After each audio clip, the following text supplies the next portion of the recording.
Modern medicine is a small wonder. Tremendous advances in understanding of human health are saving, improving, and prolonging lives of many, even giving a fighting chance to those who would otherwise would have none. It became a sort of a safety net we all can rely on in case things go south. But it wasn't always so. In fact, not until quite recently. Year 1928 is considered a breaking point, a date which marks the discovery of penicillin by Alexander Fleming. To that moment, medicine had a very poor record, and it wasn't just that cures weren't helping, they were in fact actively harming the patient. In those times, visiting a doctor was actually a very dangerous venture. Path to today's level of healthcare wasn't straightforward at all, and unfortunately in this domain, mistakes are often being paid for in the form of human lives. Medicine as old as mankind itself. That's a lot of time to make a lot of mistakes and leave behind plenty of skeletons in the closet. Let's have a look at some of them. Bloodletting is a practice with 3,000 years of history. Since the times of ancient Egypt, bleeding you dry was the most popular treatment for basically everything. Whether you'd have fever, were experiencing a seizure, or just had a simple headache, a doctor would come and would open up your veins. It was believed that letting out your bad blood will help your body to fight a disease. It achieved the exact opposite and weakened your body at the most critical time when it needed all the strength to fight back, rendering even the usually not life-threatening situations to be fatal. It took until the 19th century before practitioners abandoned this practice. To understand why bloodletting has stuck around for 3 millennia, you will have to see human body through the eyes of someone with limited knowledge of those times, mainly the understanding of the vascular system. Up until the discovery of William Harvey in 1628, we didn't know that blood in our veins and arteries was circulating.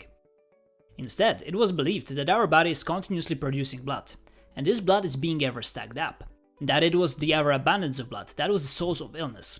To balance it out, you had to help your body to dispose of it. It is believed that the inspiration for this might have come from menstruation, which was at the time explained as a natural biological mechanism that helps women to get rid of excessive blood. Perhaps the most famous fatality of bloodletting was George Washington, who after riding in cold weather had developed fever and sore throat. 3 doctors had overseen removal of 2.4 liters of his blood, close to half of the total amount in a human body. Combined with laxatives and emetics, Washington was dead the next day. Without medical help, he would be much better off. Over-intervention is still a hot topic in today's medicine. It is sort of in human nature to intervene when we see some unwanted situation, but often it is the very intervention that will cause most of the damage. And this is not just in the medicine. You can think for example about military interventions in the Middle East, which were well intended, but the results are controversial at best. Now, if you go to the doctor with a headache or some other problem, he has an obligation to intervene and prescribe you pills. However, it is sometimes worth asking the doctor what he would do if he was in your place. He might be surprised by how different the answers could be. Instead of pills, he might advise you to just drink more water, sleep more, exercise, or eat more fruits. The reason for why doctors will almost always prescribe medication to the patients, even if it's not really necessary, is because in such a way they will avoid being held responsible in case they were wrong and didn't intervene after a patient came seeking medical help. If medication ends up harming the patient because of some side effects, such a thing couldn't really be foreseen by the doctor, hence he wouldn't be held accountable. That's why they will always be more inclined to intervene. I should add that of course this depends on the case. If you just have a headache, medical help might cause more damage than good, because even without it you'll be probably alright. But if you have a bullet lodged in yourself, then you can only benefit from medical intervention. That is, unless the surgeon screws up. There was an interesting experiment conducted in the 1930s among doctors in New York. At that time it was common to remove child's tonsils if they were enlarged. In fact, they were often removed, even if they were not enlarged, as a prevention. This operation is not performed often today, as experts concluded that benefits don't outweigh the risks in most cases. And keep in mind that death occurs in 1 of the 20,000 operations. Today, not back then. Here is the experiment. 389 children were presented for examination to a group of doctors, and 174 of them were selected to have their tonsils removed. Remaining 215 kids, which were diagnosed as the ones not needing tonsillectomy, were then again presented to another group of doctors, who were unaware of their preceding diagnosis. Another 99 children were selected for the surgery from the group. So they presented the remaining 116 children, who were by then cleared by 2 previous examinations to a third group of doctors, and again 51 of them were selected as needing surgery. This was in 1930s, and I didn't find any similar more recent experiments. It would be interesting, however, to see how this would turn out with, let's say, a pills for anxiety. I hope that it would end up better, but I'm not all that certain.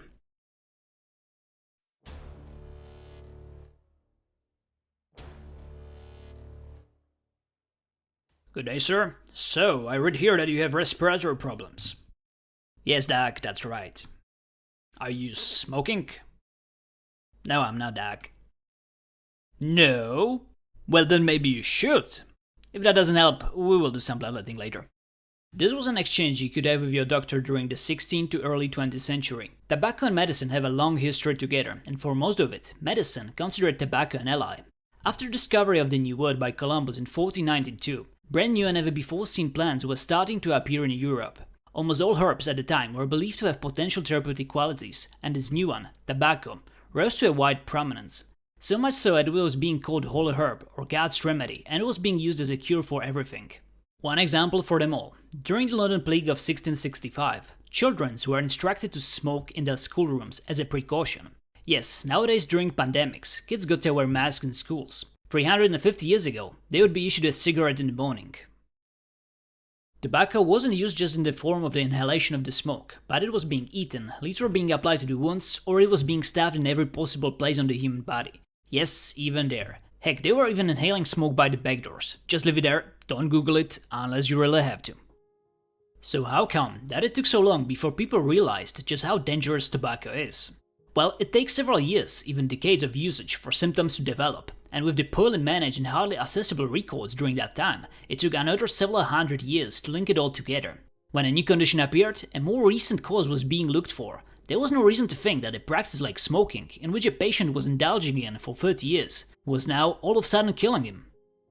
The tobacco plant has been responsible for more deaths than any other herb. In the course of the 20th century, the tobacco use caused 100 million deaths. That's more than both world wars combined. And at this time, tobacco smoking is killing 6 million people annually. In the face of such numbers, it is quite crazy to realize that smoking was heavily popularized over the course of several centuries by medicine itself.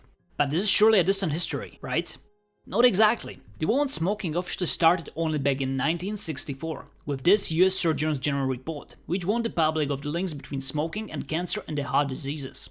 Up to that time, cigarette companies were using doctors to promote their products with the posters like these.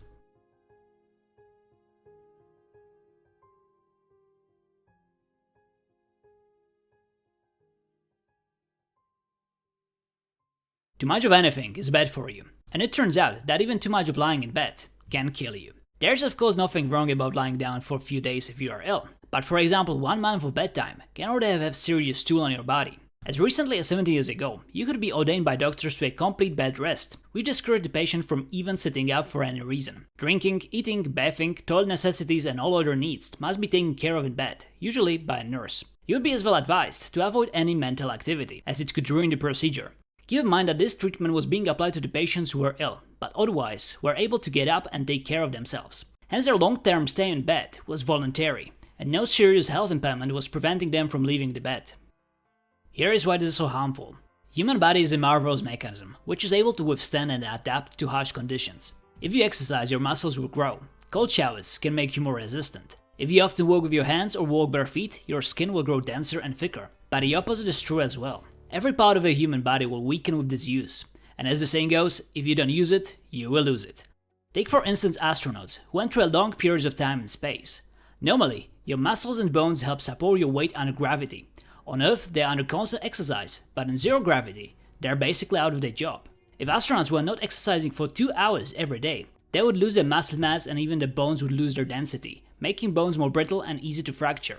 Long periods in bed would have pretty much the same effect on your body as long periods in 0G. 1 month in, you will lose about 10% of your muscle weight. Additionally, by that time you will start developing nasty bed sores. These start to form after your body parts, like hips or ankles, have been pressed against the same spot for too long. The constant pressure blocks blood flow, which kills your skin cells.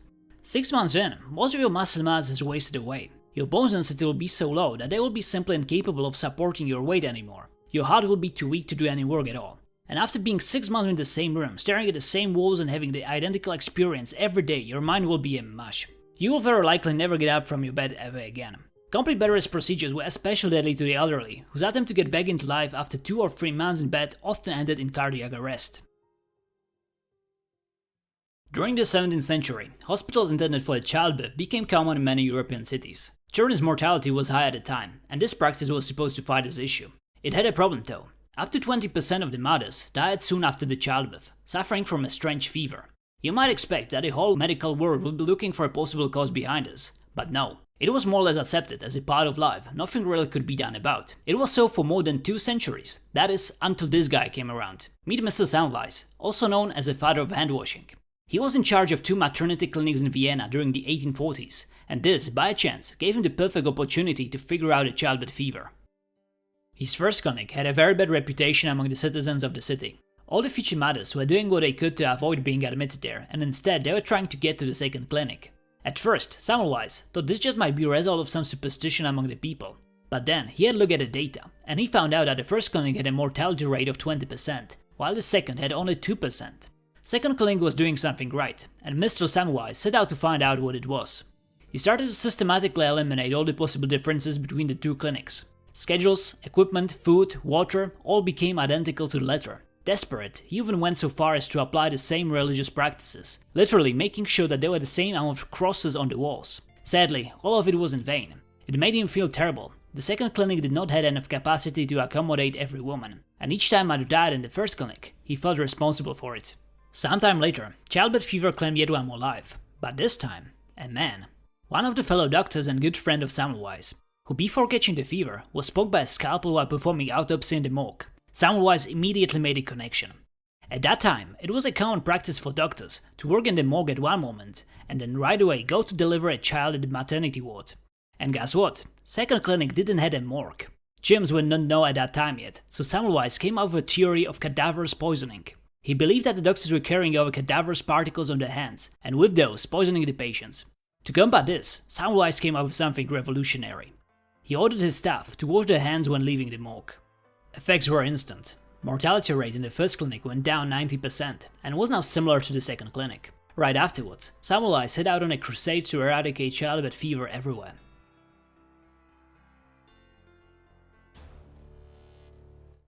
His colleagues, however, didn't have much understanding for his hypothesis. Unable to accept that they were themselves spreading the disease, practice of handwashing was deemed extreme and controversial, largely rejected and ridiculed.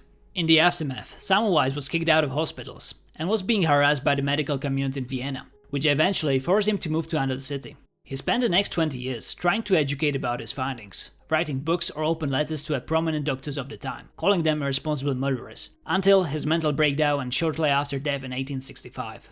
It took several years after his death until the germ theory of diseases came around and provided a theoretical explanation of Semmelweis' findings before he was finally vindicated. Some doctors, after finding out that they were killing their own patients for years, often even their own family members, have afterwards committed suicides. Alright, I think that this is enough for one video. I hope that I didn't shake your faith in medicine too much in these trying times. Modern medicine is far from perfect, and it still commits errors. Some healthy skepticism towards things which are not proven by time is in place. But far past are the times when we force children to smoke cigarettes in order to ward themselves against the virus. To a great credit of medicine, the ongoing pandemic is the first pandemic in human history in which we are not just sitting ducks, but to a degree we can actively fight back. And that's something.